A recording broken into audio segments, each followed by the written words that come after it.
Welcome to the eCommerce podcast with Matt Edmondson, a show that brings you regular interviews, tips, and tools for building your business online.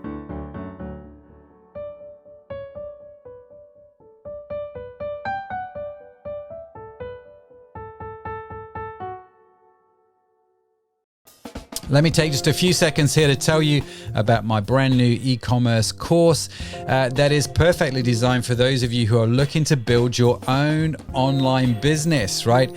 I know it's going to work well for you guys because we deep dive into the process that I use to build my own e-commerce businesses. We're going to look at the 6 key elements that you need to be aware of for building a successful online store. I'm utterly convinced it'll make a huge difference to your business.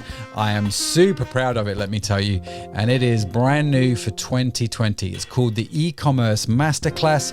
You can check out what other people think about the course. You can find out more information on my site at mattedmondson.com. Well, hello and welcome to the e-commerce podcast with me, your host, Matt Edmondson. This is a show all about how to grow your online business.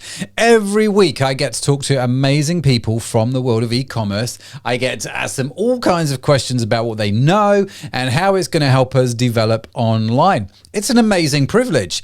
Now, historically, we've had one guest per show, but because this is Christmas, oh yes, we wanted to do things a little bit differently. So what we did was we contacted all the guests from the last 12 months and invited them back to talk to us about Christmas on the show. So this is a bit of a mashup. We're taking clips from different people, all about, how to do e-commerce better, their tips, their ideas, and so on and so forth. So we have a jam-packed show for you. Tonight's show is with Elle McCann, Chloe Thomas, Joanna Steele, and Simon Driscoll, but to name a few. And of course, all of the notes from today's show will be available as a free download. Just head on over to our website. All you need to do is go to ecommercepodcast.net/43, as this is episode number 43. Oh yes, ecommercepodcast.net/number 43. Now, before we jump into the show, let's actually hear very quickly from our very own Chloe Thomas. Hi, I'm Chloe Thomas, host of the brand new Keep Optimizing Marketing podcast. 3 reasons to tune in and have a listen. Number 1, each month we focus on a different marketing method. A whole month, one marketing method. 2, each Wednesday, we put live a new audio episode with an expert on that marketing method. Number 3, at the end of each month, we get all our experts together to do a live webinar where you can ask them your questions. Well, thank you very much, Chloe. If you haven't checked out Chloe's podcast yet, make sure you do. It is a great show. I am an avid listener, and Chloe also has great guests on the show. So, you can never get too much information, can you? So do check that out. Now, without further ado, let's get started on the mashup. I'm excited about this. I hope you guys are as well, because we've got lots jam-packed into this show. And we're going to kick off with our very first guest today, Elle McCann. Now, Elle is a Shopify expert and was on episode number 33 of the show, where we talked about fixing the biggest problem with Shopify. I have traffic, but no sales. It was a great show, as I'm sure you will agree. If you've listened to it, Elle gave us some great advice on that show, and I was super keen to hear what she had to say about Christmas. So here's my conversation with Elle. What are some of the things that you think we should do to get our sites Christmas ready? Whether it be, I don't know, putting snow on a logo or whatever. Do you know what I mean? What do you think is on your checklist? I would say the biggest thing is to start thinking about your promotion as soon as possible. I hear from so many people that will send a message to me like a week before Black Friday and be like, do you have any ideas? And it's like, you should really have started thinking about this in like October, beginning of November, because that way you have enough time to plan, to create all your assets for social media, run ads, email marketing, things like that. So as soon as you can plan what kind of promotion you're going to do and making it even a little bit more special than just a big discount off, because everybody just kind of races to the bottom with price cuts for the holiday season. And while, yes, 40, 50% off can seem exciting, For some people, I think also having something a little bit more specialized so that you're giving like a free gift or free personalization or specialty gift wrapping. And a lot of those take a little bit extra of infrastructure build out. So the sooner you can think about all that, the better. And then make sure that you're really highlighting it on the site. I'm a big fan of like countdown timers. So you could have a specific collection on your page that says, or a collection on your site that says like, okay, countdown to Christmas. And it has a countdown of when all of these sales are coming live or products are coming live if it's a new product, so that you're kind of building that hype and you're talking about it ahead of time. Because I don't know about you, but I feel like my inbox is just completely overwhelmed in the holiday season with all of these different companies that are like, buy from us, buy from us. And so as soon as you can kind of start letting people know like, hey, save a little bit of money, we have something cool coming, the better. And the more likely it is that you're going to get more people to convert. That's a really interesting idea. So actually promoting your promotions and just letting people know when they're going to come, I think is a really interesting idea, because that's not something you usually see. Usually, like you say, it's all buy now, buy now. We're not going to tell you what we're doing next week, but buy this right now. So I quite like that. Have you had some good successes with that? Yeah, so one of my favorites to run is, I always dub it the 12 days of Christmas promotion. But it would be like December 1st through the 12th, and you're doing a different product like that you're featuring every day that has some kind of special promotion or sales attached to it. So you're kind of giving a highlight of what that product is going to be a few days before and telling them this is the day to get it. Here's your countdown for that. So it kind of, again, creates the hype, and people are opening hopefully your emails every day to see what that product is for the next day. But even just letting people know like a couple days in advance for your overall promotion, I've found has been really helpful of kind of going with the Christmas spirit and having, maybe you have a graphic that has like wrapping paper look on top of it. And then it's a GIF where it's kind of peeling back a little. So you get people to click to your site to see what the promotion is. Any way where you can kind of create that hype and that interest and get them to your site, because then you can, once they're on your site, you can use your pixels and retarget them and run those ads to them later on. So I think your biggest goal would be to, of course, be building out that email list, but get them to your site as much as possible so that you can get that ad cost a little bit lower for the holidays with retargeting ads. Yeah, no, it's great advice. Great advice. Wasn't Elle fantastic? Thank you so much, Elle, for coming onto the show again. If you want to know how to connect with Elle, we will put all of her contact details in the show notes. So just head on over to ecommercepodcast.net/43 and you can connect with Elle as much as you like. I'm sure she would love to hear from you. Now, let's move on quickly because we've got a lot to get through. Let's bring on our next guest to the show, which is the indomitable Chloe Thomas. I mean, she is just fantastic. I love Chloe. She's been on the show a number of times. I've been on her podcast a number of times. We're doing some really cool stuff together behind the scenes. She's a great voice for the e-commerce industry, has a lot of experience, and actually, as you're going to hear in this conversation, a lot of really practical advice about how we can do Christmas better on our own e-commerce websites. Here's my conversation with Chloe. What are some of the things that you think a website should do to prep itself for Christmas? Oh, that's a good question. What to do to prep yourself for Christmas? So the first thing I would make sure is that the systems I've already got in place for making everything happen are working.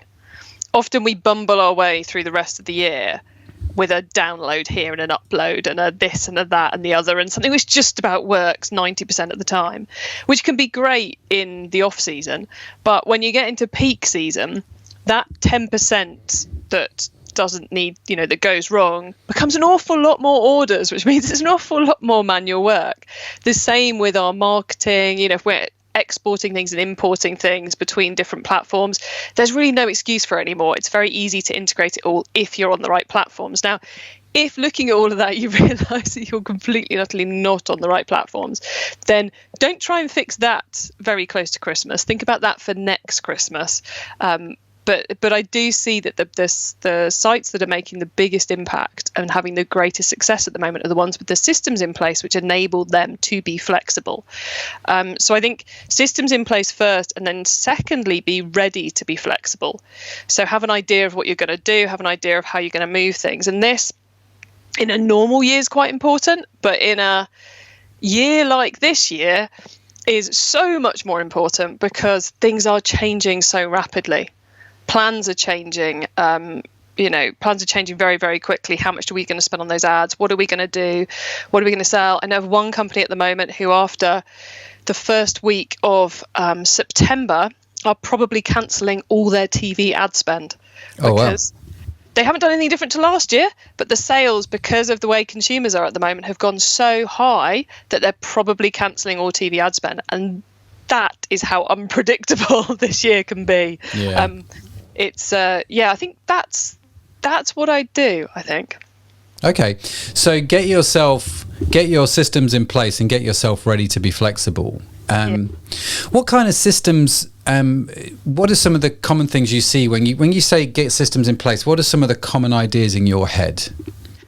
Well, let's kind of leave the tech because that's quite hard to change at the moment. But I think the first and foremost one, which it surprises me more people don't have in place, is a straightforward week-by-week promotional calendar. So in advance, what are we talking about each week on whatever channels you're covering it on. Now, admittedly, in my life, that's quite easy because I have podcasts coming out each week and they pretty much drive the content. But for an e-commerce business, you've got key promotions you're going to be running at different times. You've probably got best-selling products that you want to speak about a certain number of times a year. And obviously, that should be spread out across the whole year and should definitely be talked about in both November and October and December as we go into Christmas.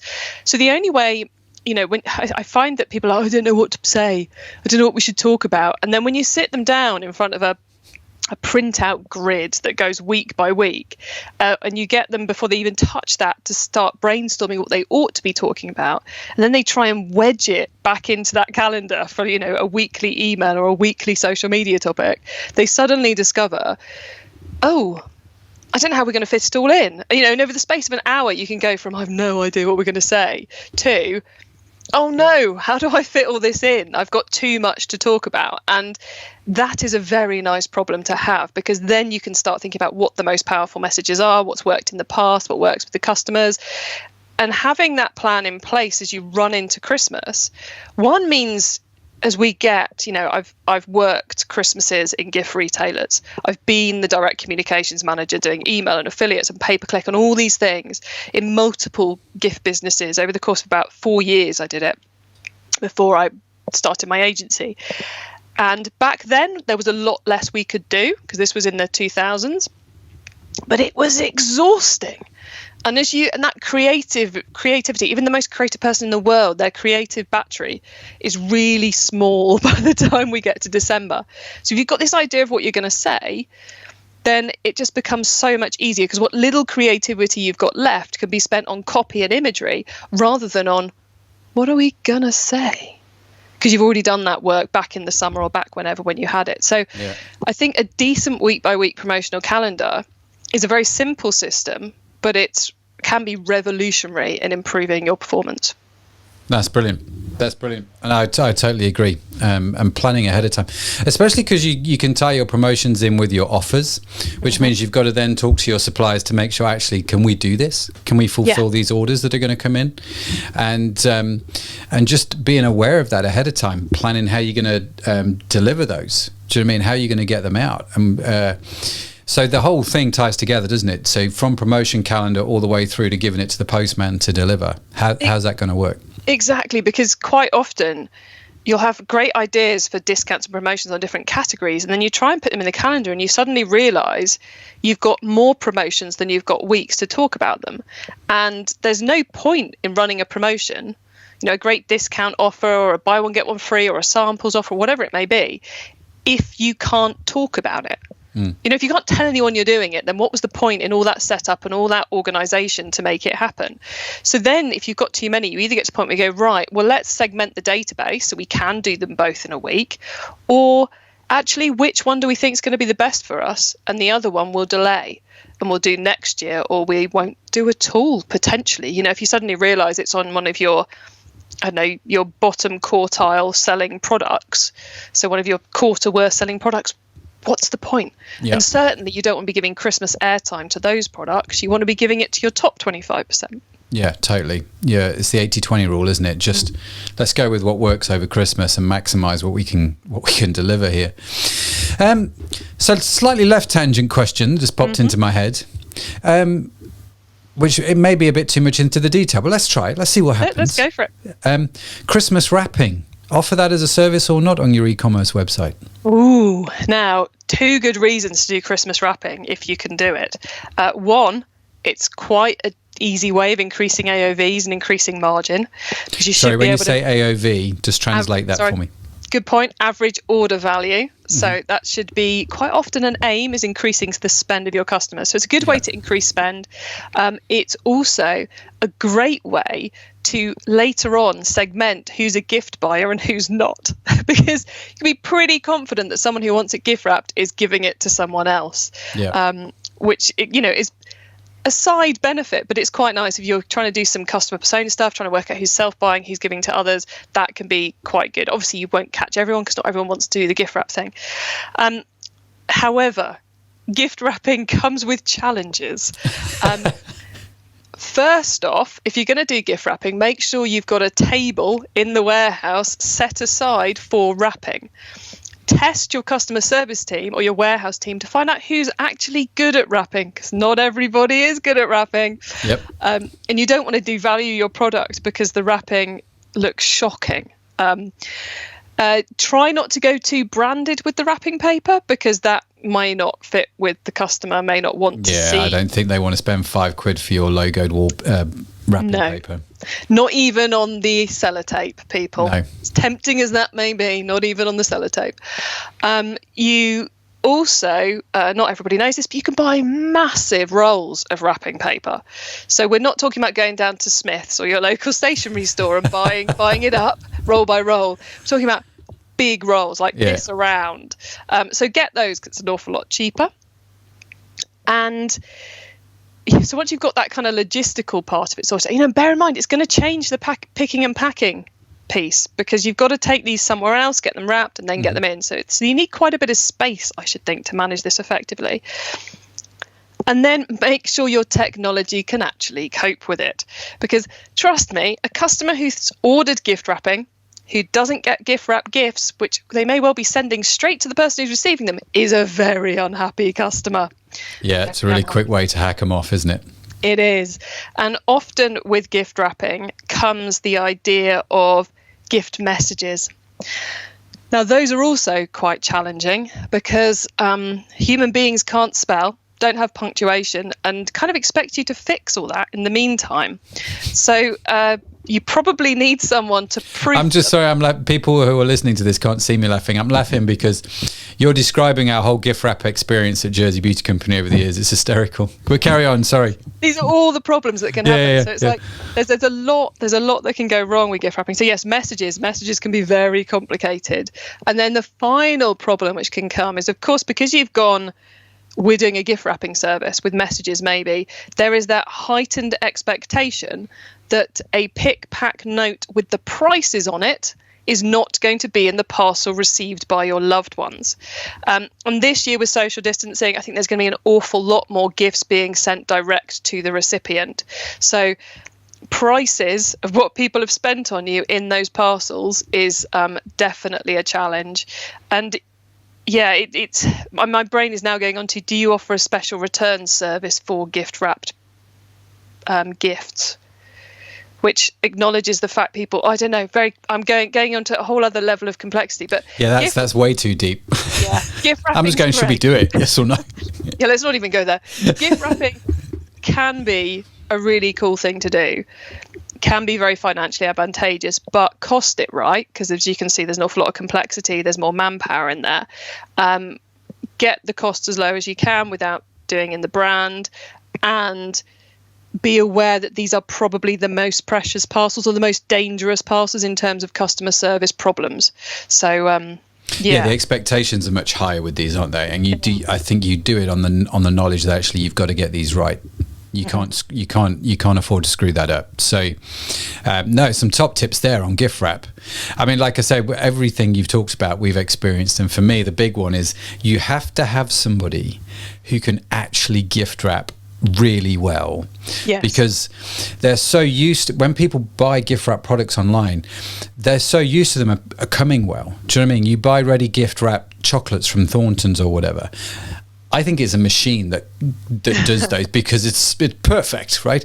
Yeah. And so people have really high expectations, I think. And so you have to make sure for the money you're charging, you can nail it. And what do you think a good rate to charge is? What would you be prepared as a consumer to pay for gift wrap? Oh man, I have absolutely no idea. I'm thinking a couple of quid, but I haven't looked into it recently. Oh, and then of course you've got the problem: is it per item or is it per order that you're going to charge?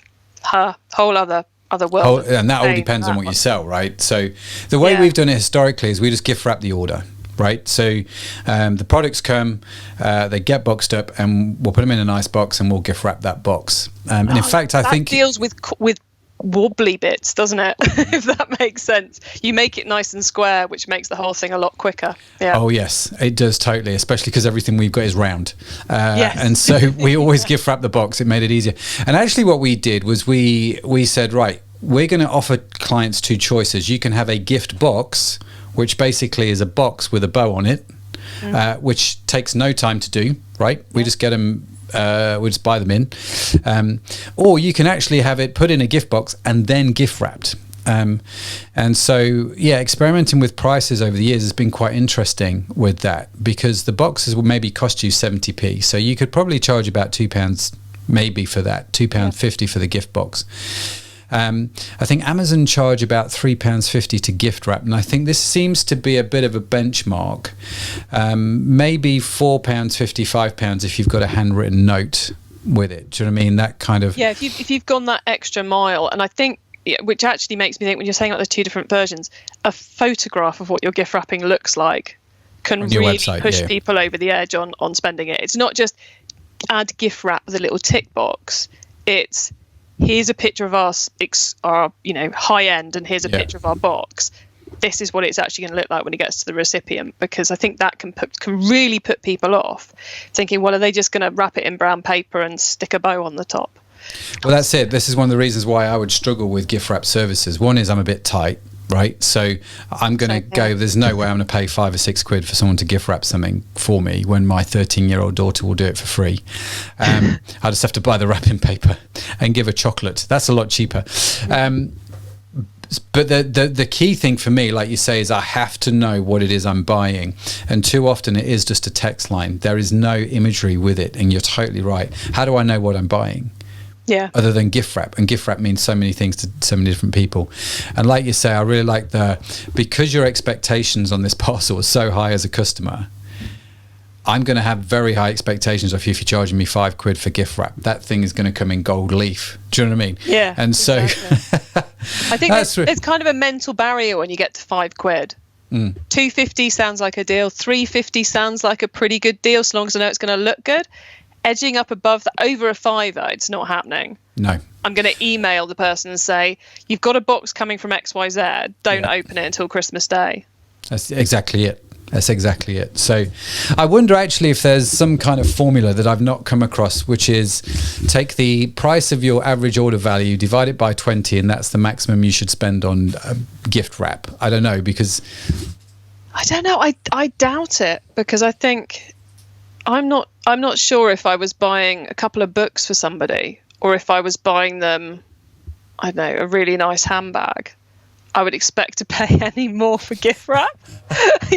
Whether it's a couple of paperbacks from Waterstones, or it's, a really high end, nice, almost bespoke leather bag from some obscure manufacturer, I still expect to spend less than £5 on the wrap. Okay. But maybe we'll forget the formula then. Yeah, maybe this is one of those things where Chloe the human is speaking out more than Chloe the person who understands e-commerce. It's important. No, it's important, right? What would we do? How would we do it? And I think, I don't know about you, one of the questions I think that we never ask ourselves that often, and actually it's probably one of the most powerful questions to ask, is, if this was me buying this, what would I want? Or if this was me calling customer services, what would I want to hear in this scenario? Do you know Do you know what I mean? And this is, I talk about this with our customer service guys all the time. It's like, how do we know what to say to people on the phone? All you've got to do is flip it. If you were calling them with that same problem, what would you want to hear on that phone? Let's do that. Do you know what I mean? Because that becomes a really interesting guide. What would I do in this same scenario? What would I want? And actually, it seems to be a really good guiding principle. So if I'm not going to spend more than the £5 on gift wrap, why do I think my clients are going to spend more than the £5 on gift wrap? Yeah, exactly.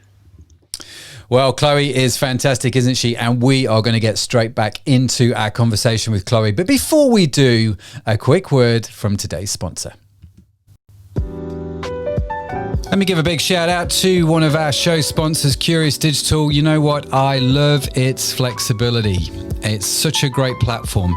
You know how when you start out, you might typically use an online platform because they're cheap, they're easy to use, super accessible. But you know what? They aren't that flexible. And as your business grows, you end up moving to an agency, right? Because that's just what you do. And at some point, you're going to have this nightmare to deal with, and it can be incredibly expensive.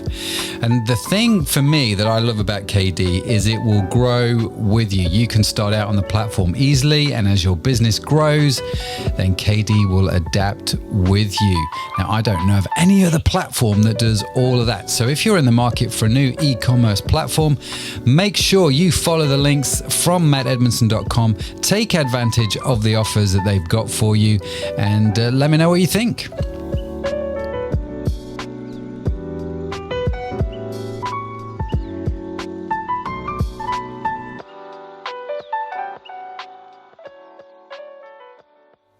Christmas look, feel and design on your website, right? So you take your website, it looks a certain way. Mm-hmm. How Christmassy do you think you should make your website? Oh, how much snow, you mean? How much snow, how much glitter, how much, stars on your boxes on the way out. I mean, how much do you Christmasify? I suppose it depends on the business. If you are a gift business out and out, then probably quite Christmassy is where you should go. Snow hanging off the logos and lovely red and white gold graphics all over the place. If, however, you're less gifty, then probably not so much. I'm thinking about a friend of mine who runs a business that sells car cleaning products, to the person we all know who spends every Sunday morning and most of the afternoon detailing their own car. Yeah, that's not me. Me neither. I would probably, for them, I probably wouldn't go at all Christmassy. I'd stick to kind of like the greys and the blues color palette because that's what the customers are looking for, and then maybe have a very Christmassy graphic on the homepage for the wife who that's the only thing he likes and she's got no idea what to buy. So that's where you go. Which on the flip side, maybe for men on websites, we should have the, on websites such as Jersey Beauty, you should have a don't know what to buy, come here, this is the safe zone. But yeah, I think it depends on the brand, and I wouldn't get too hung up on that. I think your graphics going to look Christmassy. I wouldn't get too hung up on changing logos and changing navigation because you run the risk of confusing people when you make those kind of changes. So I'd focus more on getting the graphics that you're putting in place right, and getting the emails potentially making the emails look more Christmassy. Yeah. And the social media look more Christmassy, so they're feeling that Christmassy vibe, and then they come to the website and they get the normal experience they're used to. Because I think we can go, oh, it's Valentine's, let's make all our buttons pink or something, or bright red or something. And then all of a sudden we discover our customers don't understand that red buttons because they're used to seeing orange ones or something. Yeah. So I think there can be a danger to doing cool, funky design things, which just lead to problems. Yeah, no, I agree. I'm very much of, when you look at, I know you don't really do Pinterest. You're more of a Twitter girl. I do Pinterest. I think we've swapped. And I predominantly do Pinterest with my 13-year-old daughter around Christmas, right? Getting ideas of decorations and stuff that we can make because, we like to do this little tradition that we have. And we do it around Halloween, we do it around Christmas. And so I get all into the Christmas spirit. I love Christmas, favorite time of the year, right? I get all kinds of Christmassy. I'm definitely not bar humbug, right? As I know a bunch of people are, and get over it because you need to get Christmassy. But that's just me, right? Now, when I look at the stuff on Pinterest, I like the classic, minimal but beautifully thought through, designed stuff. The Scandinavian kind of approach to Christmas, rather than the crazy, over the top, chintzy tinsel everywhere, right? And so when we do Christmas on Jersey, I think that kind of filters through back to my, what would I want? I just subtle, classic. That's one of the things, isn't it? Do you go all out cartoony Santa? Or do you go full-on Victorian Christmas? Or do you go Scandi minimalist Christmas even? Different customers think different things. And within, however good you are on your customer persona, I promise you've got someone who is as much tinsel as can humanly be fit on a house and all the flashing lights possible, and someone who is minimalist perfection, could be in the Vogue Christmas edition. So you do run the risk of having people go, oh dear God, and running if you go too much in the wrong direction. So I think it's something you've got to be a little bit careful with. Yeah. Now, my last question about Christmas.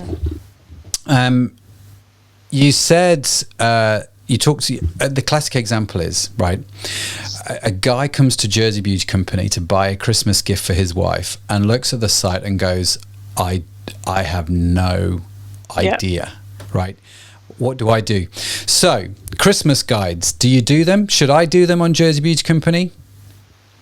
I think you should have something that makes it easy for that customer to spend. Now, whether that's a blog or some other form of content that helps explain what to buy for the person you have no idea what they want, or insert a gift recipient type here, whether that's some kind of gift finder on more complex sites, or whether that's simply we did this on a couple of full-on gifting websites, and we had a stocking fillers section, which was stocking fillers under a £5, under a £10, under 15, under 20. I think we went £5 breaks all the way up to 50, and we made a lot of that because then often when people aren't sure what to buy, they've kind of got a budget in mind.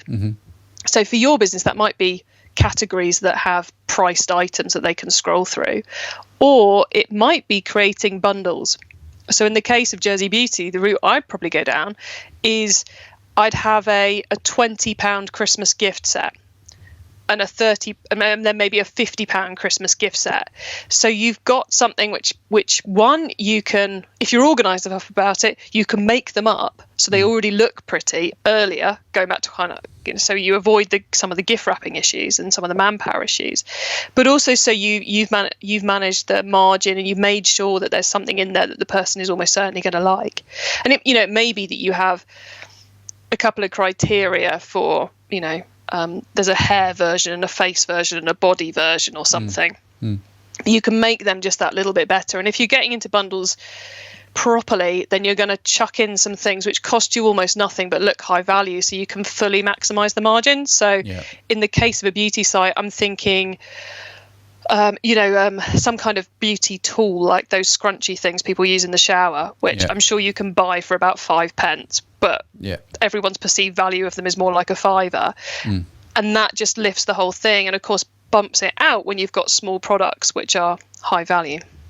Yeah, that's totally right. I mean, I agree with you. I often think about the poor husband going to our website trying to figure out what to buy for his wife, and I think, how do we make that easy? You're right, with the blog post, with the content, budgeting gifts by doing gifts by budget, I think is very, very sensible. And everyone, like, actually, I just want to spend 40 quid on my mum this year or whatever. Do you know what I mean? Okay, well, this is what I can buy for 40 quid. And I've noticed historically what we've seen from suppliers is these are the pre-done Christmas gift packs, and you can buy a load of them, and you can be left with a lot of stock at the end of the year because they just didn't sell for whatever reason. But if you take existing products and bundle them and buy them, buy some baskets or some boxes to put them in with the nice, wood card packaging and all that sort of and I think you can make up gift sets yourself and not lose out on a whole bunch of stock which you should never have bought in the first place. And so that's been one of the things that we've definitely learned. Yeah, and I think I've just had a cool idea. So with putting in, obviously this wouldn't work with the bath scrunchie, but if you're putting in, say, I don't know, a hairbrush or a comb or something, if you're doing it enough volume, you can get your logo put on that, which then creates a way of, if that person receives the gift and they're like, oh my God, that's amazing, and they forget to ask the person who gave it to them where they got it from, they've got your logo on something, be it the nice bag things come in, or be it on the hairbrush or the nail file or whatever you're putting in there. It just kind of lifts it that little bit, and also creates potentially some kind of repeat purchase element. Yeah, it does, totally. And I think it's some of the stuff that we've put in boxes are, the hairbands which hold your hair back when you're washing your face, because that's a big problem. Not for me, obviously, but for people with hair like yourself. Yeah, like me. We've done that. One of the best things we've ever done is candles. And yes, I can imagine candles that, are amazing. Yeah. We went to the company that created the candles for a well-known high street brand, which I probably shouldn't name, and some of the well-known high street fragrances. And we were like, let's just buy a few thousand candles. And so the cost of the candle was a few pounds. We sold them on the website for like 27 quid each, and they came in a box with some matches, and it was nice and it was lovely. But when you put that in a Christmas offer, it's cost me a few pounds. It's not cost the 27 quid. And so the perceived value is enormous. Do you see what I mean? And it fits really nice with, because let's face it, people are buying a beauty gift to give someone a bit of indulgence, and candles also speak relaxing time and indulgence. Yeah. So it fits, and it's low margin. It's not going to go off, and you can sell it as a product all on its own. It's kind of perfect. Yeah, it is. We've done a number of these things over the years. So yeah, really, really helpful. So gift guides, definitely do them if you've got people coming to your site that need help figuring it out, right? I mean, if you're a single product website, you don't need a gift guide. No, you don't. You do not. And I like the fact you add that caveat, because I frequently get asked questions by people who are thinking about doing things which are solutions to problems they don't have. Spending a lot of time and effort on a gift guide when you've only got a couple of SKUs is exactly one of those things. Yeah. The other one which comes to mind is a company that had 5 SKUs at the time, which were just different number of items in pack / color changes. And they went to a conference by SLI Systems, who no longer exist, but who were a full site merchandising, help your customers find the right product. And she was so excited about buying this software, which, was at least $1,000 a month. And I was like, it's made for people who don't have who have that problem, because they have 100 SKUs or 500 SKUs. You've only got 5. You really don't need this. This is not important for you. No, it really isn't. And yeah, I've just saved you $1,000. Give me 20% of that. Yeah. Well, I've saved you $12,000 across the year. But, I remember once walking into a client's office. I remember this really clearly. It was a very funny moment, and I was doing some coaching and some consulting with a company over in New Zealand. And the MD and I have actually become good friends, right? And so I walk into his office on this first consulting project. The first day I'm there, and he says, "Right, Matt, how have you got on?" And I said to him, "Well, if I give you a way to save at least $1 million a year, can I have 20% of that saving every year?" Cheeky. Well, his reply to me was, "No, beepity beep beep beep. But you can tell me how I'm going to save $1 million anyway." Wasn't Chloe absolutely fantastic? Super generous with all her tips and bits of information. I'm sure if you're like me, your notebook is getting full of ideas, but don't put it away just yet. Oh no, because we've got more to come. Now, if you want to get in touch with Chloe, if you want to check out her podcast, if you want to connect with her, then just head on over to ecommercepodcast.net /43, which is today's episode, and all the show notes will be there, including a link to all of the guests from today's mashup. That's ecommercepodcast.net /43. Okay, I kind of feel like we're just getting warmed up. There's so much good stuff going on here. So let me introduce our next guest, Joanna Steele. Now, Joanna was on the show a little while ago when we were talking about her role at Argos, the third biggest e-commerce website in the UK, as she was head of consumer-generated content. How did she do reviews? How did we get all of that sort of stuff in? It was a brilliant show with some fantastic feedback. And again, again, Joanna is back on the show to share her expertise, tips, and ideas on how we can incorporate all of those kind of things for Christmas. Oh yes, you are definitely going to want to pay attention to this. Here's my conversation with Joanna.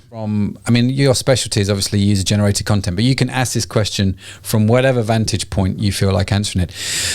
What do you think people should do to their websites in the run-up for Christmas? It's a big season. How can they take advantage of it? How do we prep our website? It's a good question. So I think the statistics show that people are actually going to be shopping earlier this year for a number of reasons. They wanted to cheer themselves up because of the year that we've had. Also, we've seen some issues with stock, and so they're wanting to get the products or gifts or presents as soon as possible, so they're not having to wait for, backlogs or any issues with stock. And also, we're in another lockdown at the moment, and so, more people are at home, more time to browse, and perhaps not wanting to go out into shops, right? Even when they do open at the beginning of December. Yeah. So actually, there's a real opportunity for brands and e-commerce businesses to really maximize on that increased traffic on site, where people are sort of thinking about Christmas, thinking about cheering themselves up. There are some stats that have been released actually around I think it's something around 75% of consumers are actually looking to spend the same that they spend usually on Christmas. So whilst there has been, of course, an increase in unemployment, people furloughed, there's that kind of attitude or that understanding that, things might not be the same. Actually, people are still willing to, a large proportion of consumers are still willing to sort of spend at Christmas. So that's a good sign. So, people are still willing to spend. So still, it's really important for brands to still maximize on that.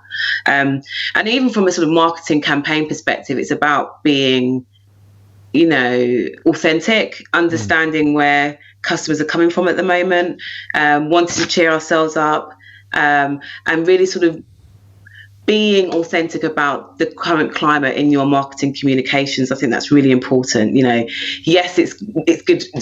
We want to cheer people up, cheer consumers up, but be really, really honest about, what the current environment is, and sort of make sure that you kind of keep that in mind when you're thinking about your messaging or your email marketing, etc.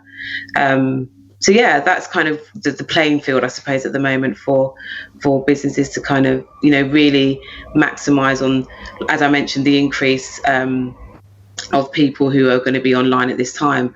And also because, there isn't going to be that Christmas rush, or if there is, it'll be a bit later. There are a new sort of audience that have sort of jumped online. So there's more people who are going to be online, probably the older demographic as well. Yeah. So if your brand does talk to the older demographic, how can you reassure them with your fulfillment, with the sort of quality of your products, etc., to make them feel comfortable with ordering from you online? Yeah, no, it's great. That's great. So in terms of being authentic, you mentioned about being authentic. Have you seen any brands do that well? Have you? Yeah, I think I saw the recent Amazon advert. I'm not sure if you've seen it. It's about a girl she's a ballerina. She's been sort of working really hard to rehearse for this show. And then obviously everything gets locked down. And so it's all about sort of her dreams, not coming true, essentially. And then what happens is that her local community kind of do a bit of marketing and put a leaflet sort of together for her to do her performance in the sort of communal gardens of her estate. Mm-hmm. And, one of her neighbours buys a speaker from Amazon, etc. And so it's just a showcase of how the community have come together to enable this young ballerina to sort of live out her dreams. And it is a real sort of heartstrings ad. Okay, I shall look out for that one. Yeah, have a look for that. I know people are sort of quite anti-Amazon, but they've really kind of honed in on, the community aspect of how people have come together during this time. Thanks again, Joanna. And of course, like I've said earlier, if you've not caught it before in the show, if you want to connect with Joanna and all of the notes from today's mashup episode will be available online, including the links to Joanna. If you want to connect with her, just head on over to ecommercepodcast.net/43 and they will all be there. Okay, it is now time for me to introduce to you our final guest in tonight's show, and that is the amazing Simon Driscoll. Now, if you're a regular to the show, you will know Simon was on earlier this year. It was a coaching call as we were talking about his skincare website and how he could get more sales on his website, some of the things that he could do to improve it. And we had a good conversation about different ways to improve it. So we're going to catch up with Simon and hear what he has to say about Christmas and understand actually what he is going to be doing specifically on his own website this Christmas time. So fantastic conversation coming up. Here it is, my conversation with Simon. So what are you going to be doing on your site this Christmas? Have you thought about it yet? Yeah, I've just launched actually a Christmas box, which is a box of our best sellers. So that's just gone live on the homepage. I've got the box out with some influencers to try and drum up some awareness for that. And then I've had my Facebook ads I've reduced the budget over the election period, the US election period, and I'm going to be putting some more money behind the Christmas box starting now. So that's what I'm doing for Christmas. I did quite well last Christmas in real life, so I'm hoping it's going to be good this year as well. Yeah, that's so do you find the gift box thing works well for you at Christmas? Is that why you're doing it? I didn't do a gift box last year, but what I did do was bundles of things. So last year I was trading in real life. I was doing Christmas markets and stuff like that. So I was doing nice little soaps bundled with soap trays, with ribbons and stuff like that.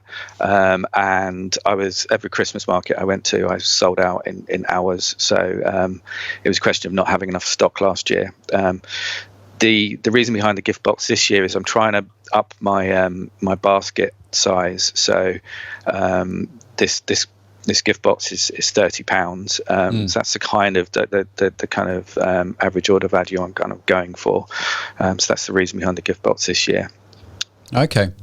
And so why did you decide to reduce your ad spend during the election? That's an interesting statement. Well, I mean, Facebook was going crazy. I was doing quite well with Facebook in kind of March to May, and then it was all over the shop. I don't know what was going on. I listened to a few podcasts around Facebook marketing, and there did seem to be a lot of money coming in from people trying to swing voters, a lot of political money. So I didn't want to compete with that. So I reduced it slightly, put a bit more into Google, and did quite a lot of influencer giveaways. So I put a bit more money into gifting. But I have a feeling that the kind of Facebook algorithm will be dying down with all that extra spend it's getting from politics now. So I can really go for it and create some awareness. Yeah. It's fascinating, isn't it, how something like the US election actually impacts your Facebook marketing for your skincare business. I mean, how are those two things connected? But it does, you're right, it's interesting. Yeah, it's an algorithm at the end of the day. If it sees loads of money coming in from people, then it's an auction. So you got to pay more. So it's just the way it works. So yeah, that's really intriguing. Okay. So since we've last chatted, how is business? How's the website gone? I mean, COVID has been quite a fascinating, turn of events, hasn't it? So how have you found it? It's been good. Considering I lowered my ad spend, I'm getting a lot of repeat purchases, which is good. That's a sign you've got a good product. Yeah. And so after our chat last time, you gave me some good advice about how to kind of position the website and change the homepage to make it a bit more authentic. So there's pictures of me and Liz on the front page, and there's all of our kind of reviews and stuff. So the conversion has gone up. Considering we've got slightly less traffic, but so yeah, it's been good. It's keeping me busy. Yeah. Wasn't Simon fantastic? Fantastic. Really generous with his information. So I just want to say, hey, you know what? A big thanks to all of my guests tonight, because they were fantastic. To Elle, Chloe, Joanna, and Simon. Thanks again for taking the time to come on the show. Just brilliant. So generous with their information. I hope you got a lot out of the show today, because you know what? My aim whenever I speak to people is to find some practical, some real helpful nuggets that I can use on my own e-commerce website. So hopefully you got some today yourself. I just really enjoyed those conversations. It was fantastic to catch up with everybody.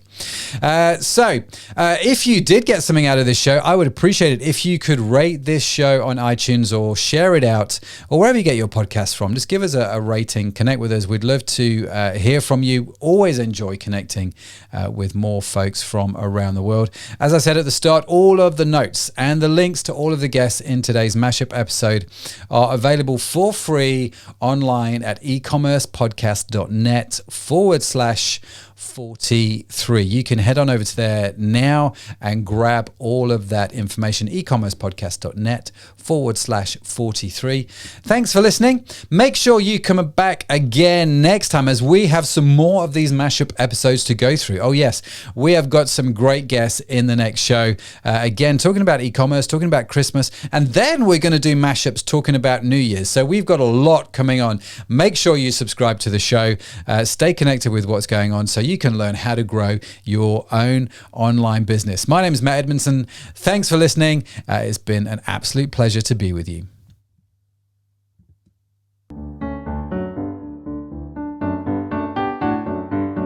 You've been listening to the e-commerce podcast with Matt Edmondson. Join us next time for more interviews, tips, and tools for building your business online.